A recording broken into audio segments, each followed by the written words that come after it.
ನಮಸ್ತೆ ಸ್ನೇಹಿತರೆ, ಮುಂದಿನ ತಿಂಗಳು ಮಾರ್ಚು ಹುಣ್ಣಿಮೆ ಬಂದಿದೆ. ಅವತ್ತಿನ ದಿನವೇ ಚಂದ್ರಗ್ರಹಣ ಕೂಡ ಬಂದಿದೆ.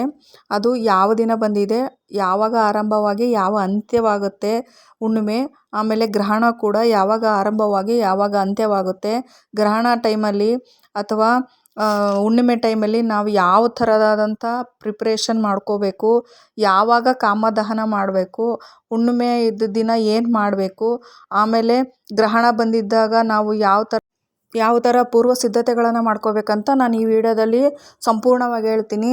ದಯವಿಟ್ಟು ಯಾರು ಸ್ಕಿಪ್ ಮಾಡದೆ ವಿಡಿಯೋನ ಕೊನೆ ತನಕ ನೋಡಿ. ಫಾಲ್ಗುಣ ಮಾಸದಲ್ಲಿ ಬರುವಂಥ ಹುಣ್ಣಿಮೆಯನ್ನು ಹೋಳಿ ಹುಣ್ಣಿಮೆ ಅಂತ ಕರೆಯಲಾಗುತ್ತೆ.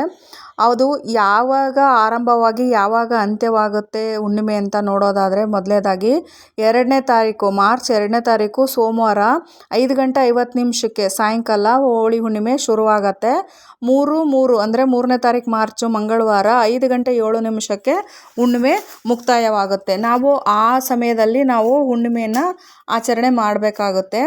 ನಮಗೆ ಚಂದ್ರಗ್ರಹಣ ಬಂದಿರೋದು ಮಾರ್ಚ್ 3ನೇ ತಾರೀಕು ಚಂದ್ರಗ್ರಹಣ ಶುರುವಾಗುತ್ತೆ. 4:11 ನಮಗೆ ಚಂದ್ರಗ್ರಹಣ ಶುರುವಾಗುತ್ತೆ. ಇದಕ್ಕೆ ಪಾರ್ಶ್ವ ಚಂದ್ರಗ್ರಹಣ ಅಂತ ಹೇಳಲಾಗತ್ತೆ.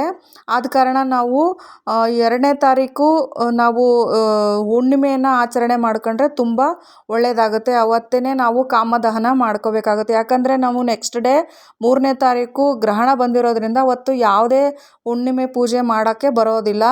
ಈ ಸತಿ ಭಾರತದಲ್ಲಿ ಗೋಚರವಾಗಿದೆಯಾ ಅಂತ ಹೇಳೋಕ್ಕಾದ್ರೆ ಹೌದು, ಭಾರತದಲ್ಲಿ ಈ ಸತಿ ಚಂದ್ರಗ್ರಹಣ ಗೋಚಾರವಾಗಿದೆ. ನಮಗೂ ಆ ಚಂದ್ರಗ್ರಹಣ ಪ್ರಭಾವ ಬೀರುತ್ತೆ.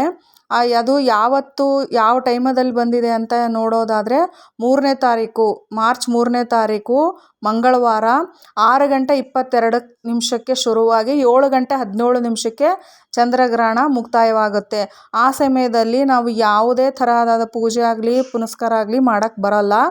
ನಾವು ಆದ ಕಾರಣ ಹುಣ್ಣಿಮೆಯನ್ನು 2ನೇ ತಾರೀಕು ಸಾಯಂಕಾಲನೇ ಶುರುವಾಗಿರೋದ್ರಿಂದ ಕಾಮದಹನ ಆಗಲಿ ಹುಣ್ಣಿಮೆ ಪೂಜೆ ಆಗಲಿ ನಾವು 2ನೇ ತಾರೀಕು ಮಾಡಿಕೊಂಡ್ರೇ ತುಂಬ ಒಳ್ಳೆಯದಾಗುತ್ತೆ. ನಾನು ನಿಮಗೆ ಮುಂಬರುವಂತಹ ವಿಡಿಯೋಗಳಲ್ಲಿ ಹುಣ್ಣಿಮೆ ಪೂಜೆ ಹೇಗೆ ಮಾಡೋದು, ಆಮೇಲೆ ಚಂದ್ರಗ್ರಹಣ ಸಮಯದಲ್ಲಿ ಮಕ್ಕಳಾಗಲಿ ಗರ್ಭಿಣಿಯರಾಗಲಿ ಯಾವ ಥರ ಪ್ರಿಕಾಷನ್ ತಗೋಬೇಕು, ಯಾವ ಥರ ಪೂರ್ವ ಸಿದ್ಧತೆ ಮಾಡ್ಕೋಬೇಕು ಅವರು ಅಂತ ಸಂಪೂರ್ಣವಾಗಿ ತಿಳಿಸ್ಕೊಡ್ತೀನಿ. ಆದ ಕಾರಣ ಹೋಳಿ ಹುಣ್ಣಿಮೆಯನ್ನು 2ನೇ ತಾರೀಕೆ ಸೋಮವಾರ ಆದಷ್ಟು ಎಲ್ಲರೂ ಅವತ್ತೇ ಸೋಮವಾರನೇ ಮಾಡ್ಕೊಂಬಿಡಿ, ತುಂಬ ಒಳ್ಳೆಯದಾಗುತ್ತೆ. ಮಂಗಳವಾರ ಯಾವುದೇ ಕಾರಣಕ್ಕೂ ಹುಣ್ಣಿಮೆನ ಆಚರಣೆ ಮಾಡೋಕ್ಕೆ ಹೋಗಬೇಡಿ. ಇನ್ನು ಮುಂದೆ ನಾನು ಯಾವತ್ತು ಯಾವ ಟೈಮಲ್ಲಿ ಮಾಡ್ಕೋಬೇಕಂತ ನೆಕ್ಸ್ಟ್ ಬರೋ ವಿಡಿಯೋಗಳಲ್ಲಿ ನಿಮಗೆ ತಿಳಿಸ್ಕೊಡ್ತೀನಿ. ಇವತ್ತಾಗಿತ್ತು ಈ ವಿಡಿಯೋ.